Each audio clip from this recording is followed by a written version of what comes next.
In this video, we're going to walk you through the SBA certification roadmap, taking you from confused beginner to confident business owner, teaching you how to land real-world contracts. Here's what we'll cover: the 4 major certifications, where the money is at, how to get certified, how to use your certification, the easiest agency to break into, I know you want to hear that one, what to pitch, how to get into the room to say it. If you've been stuck trying to figure this out on your own, this is your shortcut. You'll leave this video with clarity, tools, and the next step. 1. What is SBA certification? There are 4 types of certifications: 8A, also known as SDB, Small Disadvantaged Business, Women-Owned Small Business, Service Disabled Veteran-Owned Small Business, and HubZone. Each one has its own set of requirements. We're going to go over that as well. But just note that with each program, there are additional benefits. So for example, with the 8A program, there are benefits like sole source opportunities, and there are contracts set aside specifically for firms that fall into that category. Now, the requirements of 8A include both being economically and socially disadvantaged, meaning that the primary owner of the business, more than 51%, must fall into one of those 2 categories. To be economically disadvantaged, you have to have a personal net worth of less than $850,000 at the time of this recording. And to be socially disadvantaged, that means that you just have to have been disadvantaged in some part of your life, whether you could be considered LGBTQ, that's considered a disadvantage. Also, you could have someone has not allowed you to apply for a job or housing, or have been discriminated against in some capacity that you can prove that it has nothing to do with actual race. So it's not race-based, it is based on any type of circumstances that have dealt you unfairly in life, or particularly in the USA. Women-owned small business, this particular certification, again, there are special programs out there, and we'll talk about the different monies that we're spending, but there's programs out there where they're looking to meet that requirement and allowing women-owned businesses to win more set-aside contracts. It must be owned and controlled by a woman, and must be 51% operations. Now, the managing the day-to-day is the big key here. Why? Because a lot of women, if you have a job, a full-time job, and you want to be a woman-owned small business, that might not be considered that you're managing day-to-day operations. So keep that in mind when you're applying, is how you explain having a full-time job versus running your business. Service disabled veteran-owned small business, also veteran-owned small business.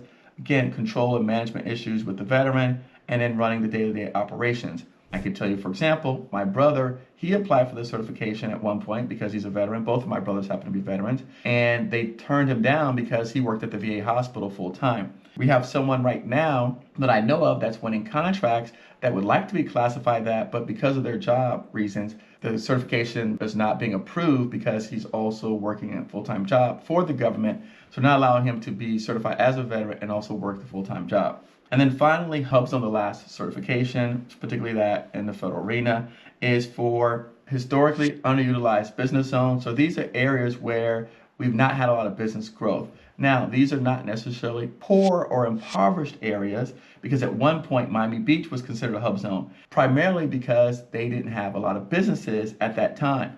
Again, they had a lot of service industries and hotels, but they didn't have actual industrial businesses. So when you think about hub zone, don't think necessarily poor and impoverished. Look at the hub zone map and see, because it could be around a college or universities where it just doesn't have to be a lot of businesses.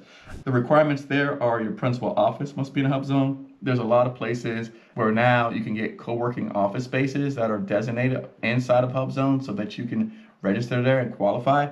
But the other requirement is that 35% of your employees must also reside in a hub zone. Again, think about college towns, think about areas near gas stations. A lot of those areas have those requirements. Now, I want you to keep this in mind. SBA certifications are tools. They don't help you win contracts. However, they allow you to go and be in different buckets where only people with the certifications get to play at. So let's talk about what does it look like in terms of dollars and cents. Where the actual money's at. So under the 8A program and SDB, there was $78 billion spent in that category alone. The top agencies for that were Department of Defense, Department of Homeland Security, HHS, USDA, and the VA.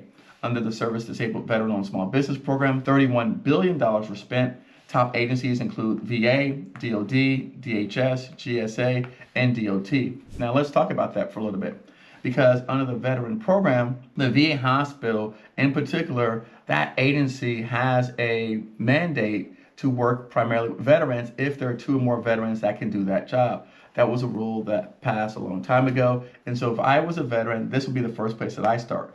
But We're going to talk towards the end of the video about the best agencies to work with, and we'll go through why some of these agencies are better than others. But in particular, for veterans, I would focus on the VA hospital, at least as an entry point, because they have a particular interest in helping veterans get access to opportunities. And so you would find more favor with them, and that's why they're the one agency working with veterans.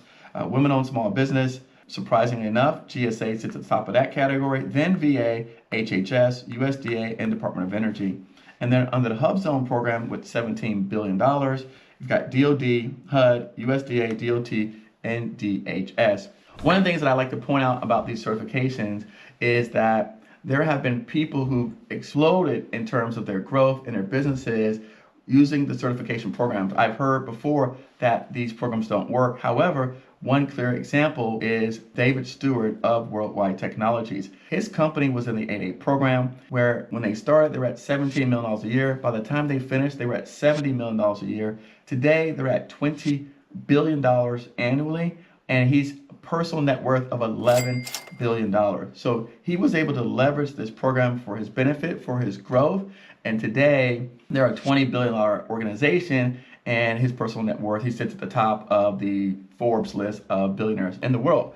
So again, the programs do work. There have been many, many success stories. We have them on our videos and our content, but it's just how you leverage them. And that's what we're going to talk about in this particular video.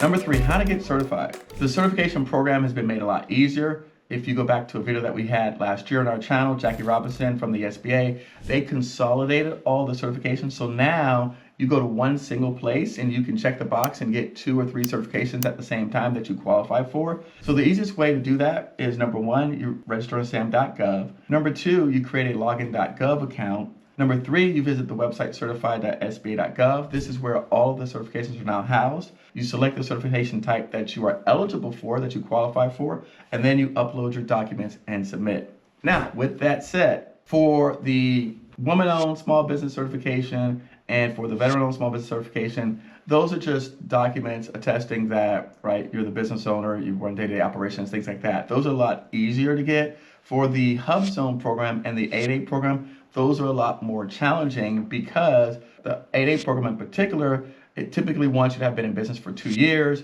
You've got to prove that your business is actually on the incline, so you're showing growth of the business. And then there's other more intricacies to that. So for example, you've got to show that you don't have a personal net worth that exceeds X dollars. You also have to show that you've been disadvantaged in some capacity. So there are more requirements to jump through for the 8A program versus women-owned and veteran-owned. And then for the Hub Zone program, like I said, because the requirements are not based on personal net worth of income, based on your location. So you've got to show that your location is in these places. And then also you got to show that your employees' locations also fit in the Hub Zone. So those 2 particular certifications have more challenging requirements than the other ones. But that's not to say that you cannot overcome all of these challenges. Number 4, how to use the certification. So now we went through the process of what the certifications are, how do you qualify for the certifications, and then where do you go to apply? Now, how do you actually leverage and use these certifications? So the first thing that I always tell everyone is to complete your DSBS profile. And this applies even if you don't have a certification. This is part 2 of your SAM registration. A lot of companies still are messing up on this step. And when we look at the DSB profiles, what we'll find is a lot of times people are leaving their profiles blank. So they're not putting in keywords, they're not putting in the actual descriptions, they're not putting in their past performance. And so what happens is the government utilizes that particular database to search for small businesses when they're doing market research. So if you don't fill out this profile, then you're not being found in the searches. And word on the street is that they might start using AI tools to do this even more efficiently. So imagine when they start using AI tools to essentially aggregate all this data and your information is not in there. You're not even going to be considered when the government's looking at leveraging people who have these certifications. So when I hear people complain about not being able to fully leverage the certification, the first thing that I do is I look at their DSBS profile and I see if in fact they've already done this step. So the first thing we want to do is complete our DSB profile. The second thing is we want to upload a clean capability statement. Now again, I've seen a lot of capability statements over my last 6 years of teaching. What I find with a lot of small businesses are that their capability statements do not convey of solving a problem, unique differentiators. They just list out a bunch of information. Again, not making it easy for the government to search. You want to make sure that your capability statement aligns with whatever types of programs that you're trying to pursue. For example, if you say IT company, what in particular about IT do you do?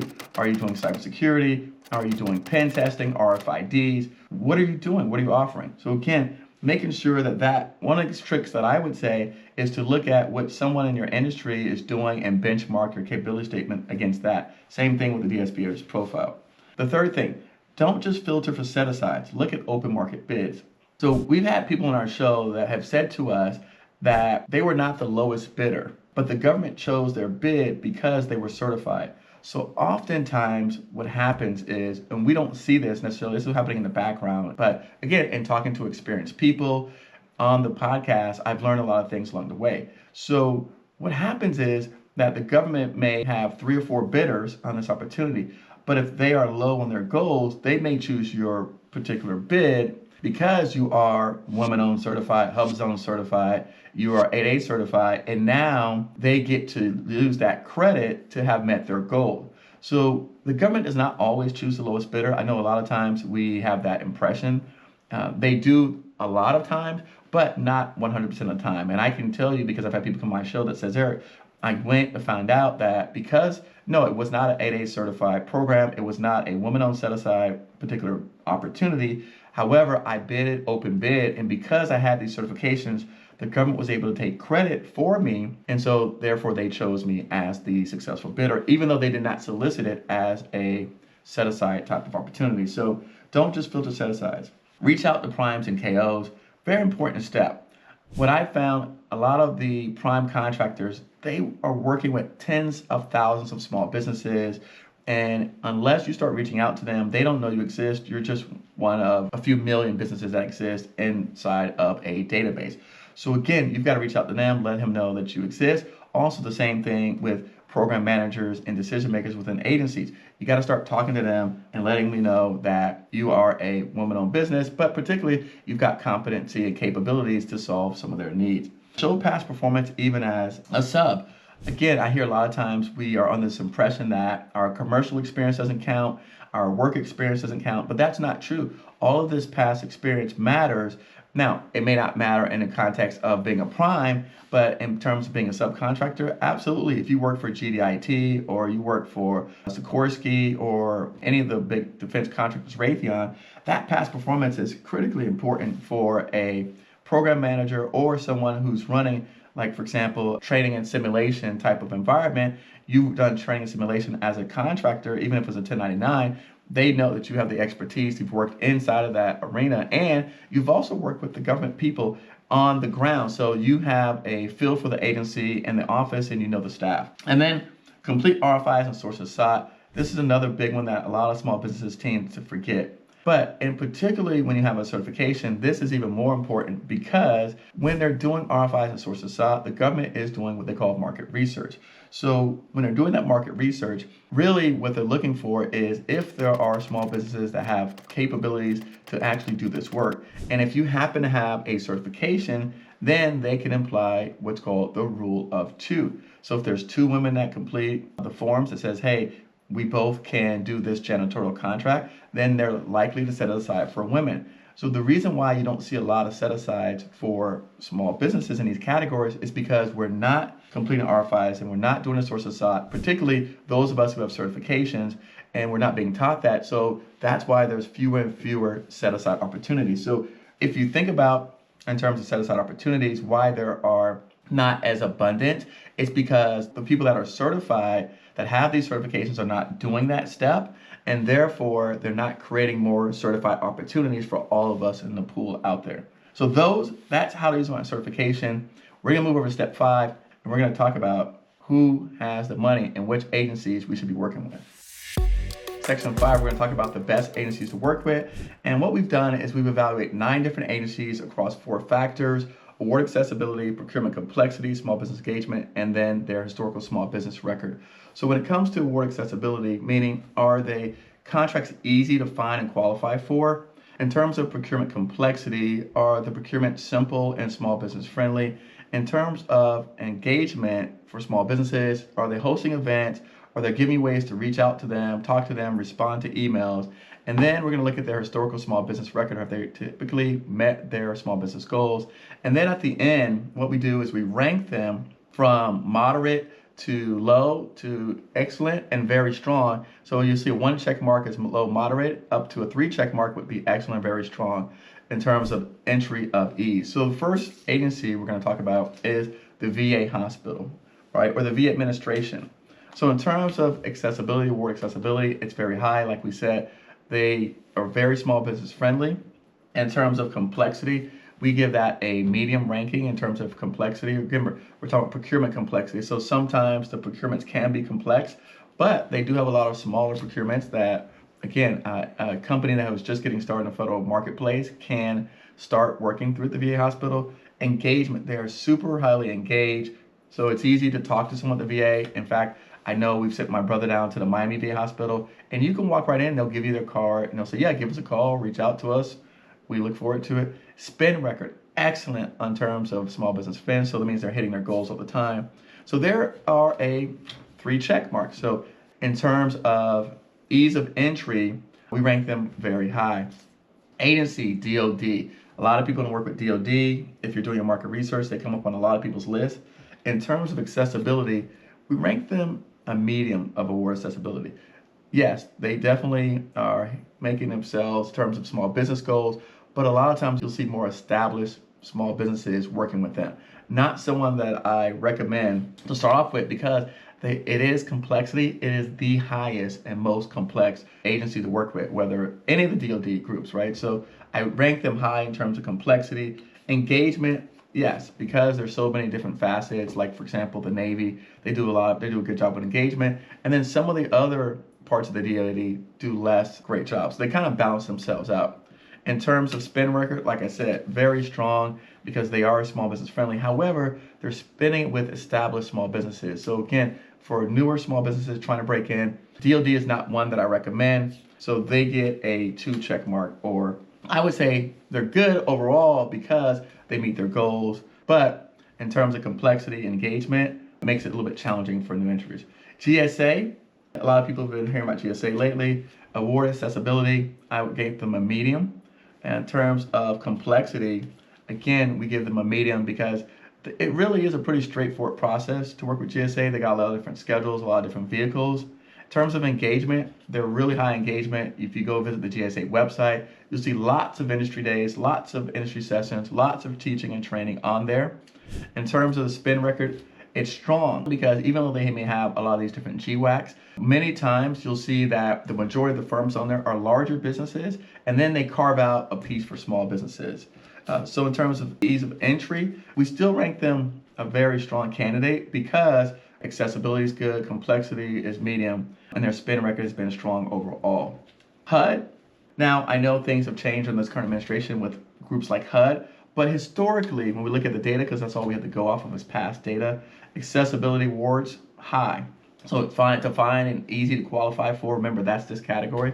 So again, finding and easy to qualify for awards is high. Complexity is low. So that's good in terms of the complexity is low. Engagement, medium, right? You don't see as much events, but the good and the bad of that for me is when you do find an event, then you need to participate. That's what that tells me, right? Because there's not a lot of things going to happening. So if you see something with them, participate because they're going to be far few and in between. Their spend record's been moderate, small business. So again, we give them two check marks, and I rank them moderate. But again, when compared to all of the different agencies out there, these agencies, because of these different categories, still rank high. USDA, I really like USDA. A lot of my small businesses got their start there. Accessibility, easy to qualify for, really high. Complexity, low. So again, you want high accessibility, low complexity. You want high engagement. This is great. This is all of the things collide together. Now, unfortunately, their spend record's been moderate, not bad. So again, we rank them very, very strong because high accessibility, low complexity, and high engagement. HHS, I can tell you, accessibility has been medium. Now, HHS is huge. And if you have not already seen the video that we did on HHS with Shannon Jackson, you might want to go back and watch that video. We'll put it up here. But HHS has many different facets of it. So I just want you to know, just like DOD is a huge group, HHS is also a huge group as well. We also have Wayne Berry that worked for one of the groups within HHS, but we have to rate them as they stand on their own in terms of agency size. So I just want you to know that. Complexity is a medium. Some groups within HHS are easier to work with than others, but I can tell you this. Engagement, super high, easy to set up, easy to talk with. They've got monthly ongoing rolling sessions. They're always doing vendor outreach, which is great because at least you can start to learn how to work with them and start to understand the inner workings of that group. Like I said, I've had 3 different small business professionals on my podcast from HHS. So that's a testament to how good they are in terms of outreach and engagement. Spin record has been very strong, for small business. So again, they get a 3 check marks. DHS, Department of Homeland Security, in terms of easy to find and qualify, accessibility, medium. In terms of complexity, very high. But again, we have students that are working with Homeland Security right now. So again, if you can get past some of that complexity, it's kind of like having a moat around your business, right? So think about the more complex they are. So the higher the wall is to climb, the less people are going to come behind you and climb it. So essentially, if you can get past that complexity, you could be eating and basically essentially have a gravy train for a long, long time to go until someone else decides they want to come behind you. In terms of engagement, medium engagement, so they are doing events and they're doing outreach, unlike some agencies. In terms of spend record, it's been moderate, but because they're spending so much money, right, that still is a strong character for us because we don't need a lot of money, right, in terms of big billions of dollars for us to all be successful. So even if their spend record is moderate, right, that still represents billions and billions of dollars. And so in terms of check marks, we give them a 2 check marks. So overall rating is moderate. And then the last agency, Department of Transportation, DOT, accessibility, very high. Find easy to qualify opportunities is high. Complexity, medium. So again, not too difficult to learn and understand them. Engagement, super high. Lots of events all the time. I'm sure you've probably seen this.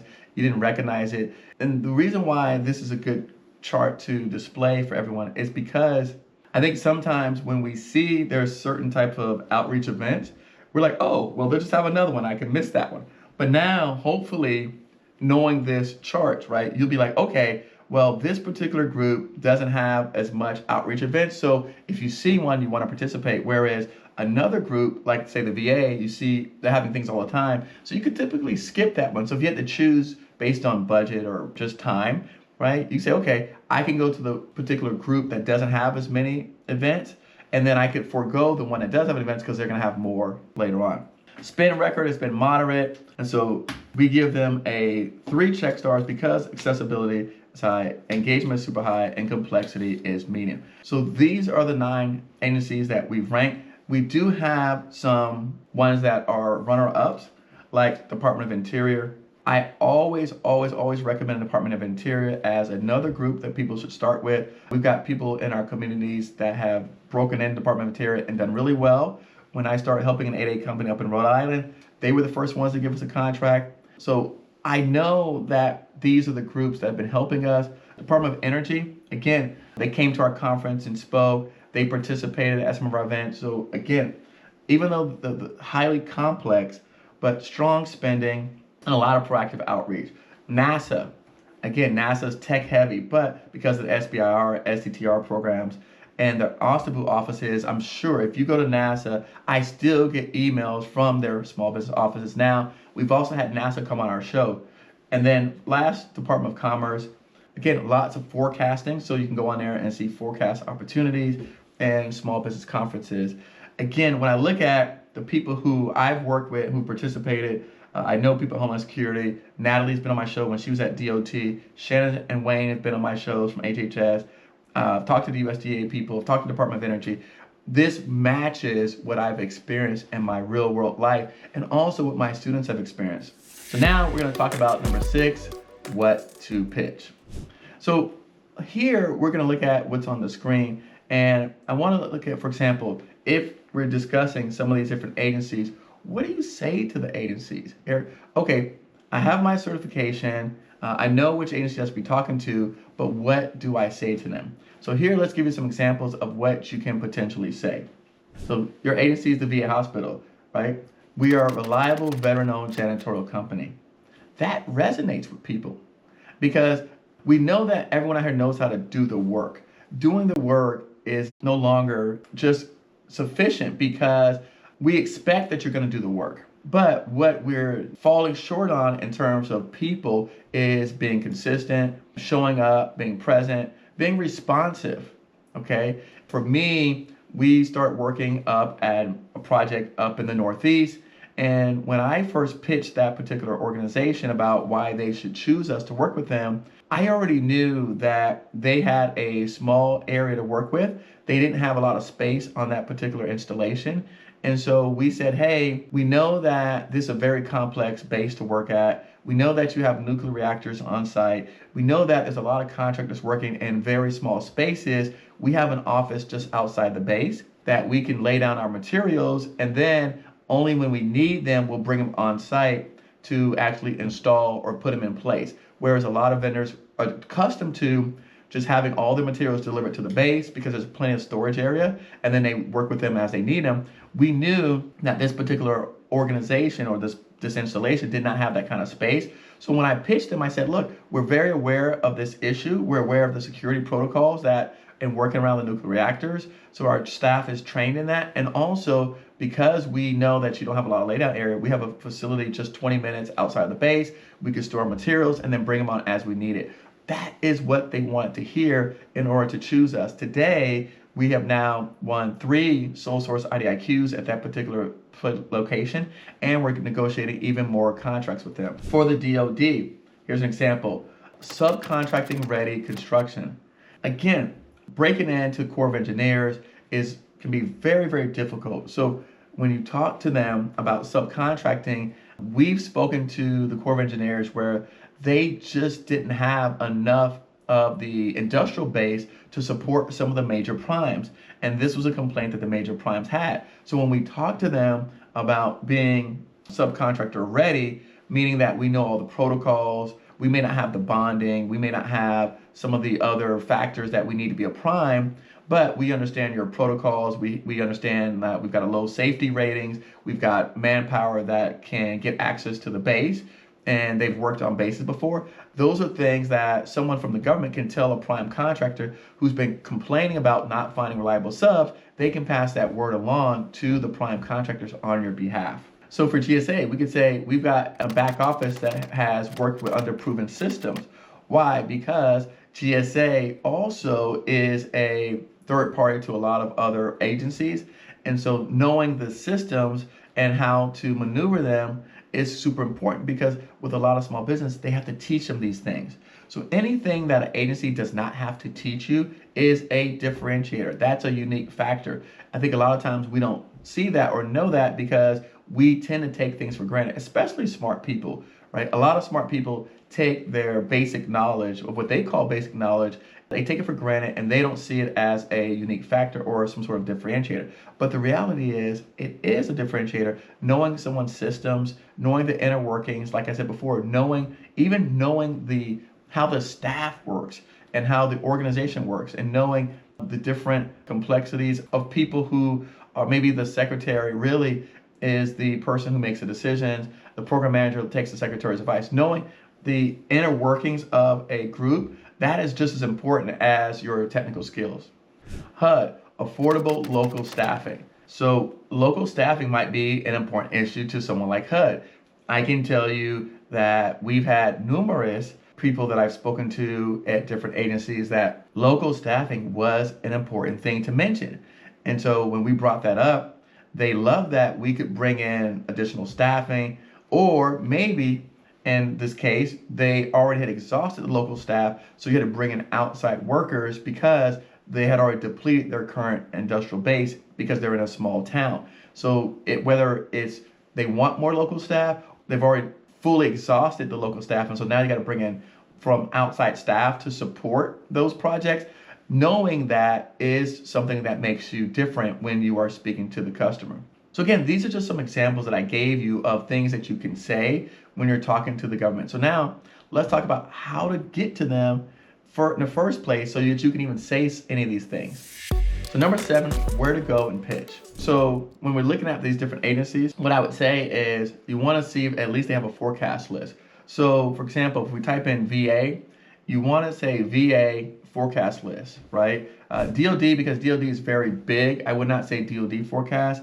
I would get into the different groups within DOD on my research. But you can type in GSA forecast, HUD forecast, USDA forecast. I mean, you could technically type in DoD forecast. There's nothing prohibiting you from that. But you want to get more granular down to the specific group within DoD, like Corps of Engineers, NAVFAC, NAVAIR, NAVC, NEWIC. So, but again, for the purpose of explaining this, right, we want to type in the name and then the forecast list. And so that way, when we go to the meeting, we have an idea of projects that they have upcoming that may be aligned with some of our goals, some of our past experiences, some of our work experiences, where we can help and support, whether it's a prime or subcontract opportunity.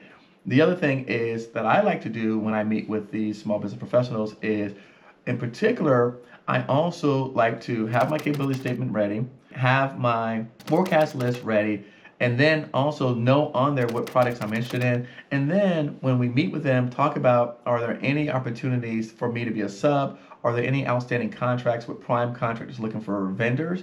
And then have them not only just give you that list, but see if you can use their name as a reference. So that's something that I like to do as well, because it helps when Sally Mae from USDA said, hey, she said to reach out to you about this particular contract, right? Or she said that it was okay she suggested that I call you or that I email you about this particular contract. You may be looking for some vendors with my skill set. So those are the things that I like to do, in addition to reaching out to them, is having them also using their name to talk to prime contractors, because that gives you more credibility and authority from the government person, and you're going to have a higher probability that someone's actually going to pick up the phone call or return an email. So in closing, your SBA are not golden tickets, they are keys. But if you don't use them, then nothing happens. Want to know what to take to a meeting? Go watch this video where we talk about the 5 slides that you take to one of these meetings that we just go to. But before you do that, subscribe to get more walkthroughs, pitch examples, and real-world strategies to winning actual contracts, not just theory. So in step 3, we mentioned targeting government officials using USA Spending and FPDS. And that's something I've been teaching people how to do for years. And it's worked really well for myself and many of my students. However, for some of us who may be more tech savvy, there are some tools out there that you can use that can make this process a lot easier. I'm going to show you one on the screen right now. And so one of the tools that I use is a tool called OpenGovIQ. And so OpenGovIQ, they've got an AI workbench that is designed for contractors like yourself. And then they have a CRM. And so let me just show you kind of inside real quick. So I'm here in OpenGovIQ. I went inside the CRM, and you'll see here, this is the CRM dashboard, what it looks like. But let's go under research and just kind of give you an idea. So here on research, if you choose like your NAICS code, let me choose an IIT code. Let's choose 54 professional and technical services. And I'm going to choose fiscal year 24, 23, and I'm going to choose California, right? And then let's click search. So then what will happen is it will actually do the research for you and give you the list of agencies, offices, and all of the people who actually are that you're looking for in your market research report. So it's a lot easier, it's a lot faster. So here, as you can see on the screen, 2,400 contracts, 1.7 billion in value. So you can see who we're spending in the Department of Defense, Health and Human Services, NASA, DOT, and then you can see the top vendors by obligation. You can see the top contractors and then the top awarding agencies. So now, you know, these are the agency offices that you want to reach out to. So again, that's just one example of using technology to help you with your search.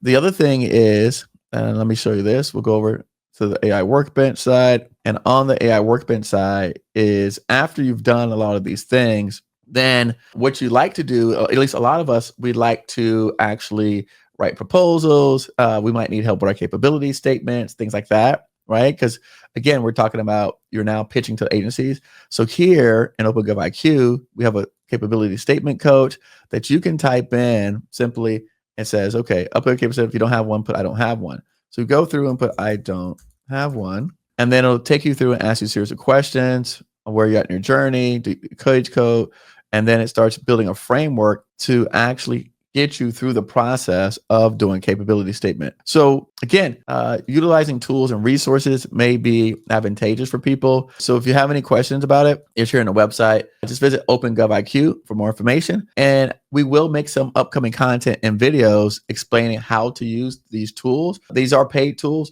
but if you value your time versus money, then I think it'd be worth it to look at maybe some of the additional paid options out there. Again, thank you so much. We appreciate you and hope this was able to be a little bit helpful.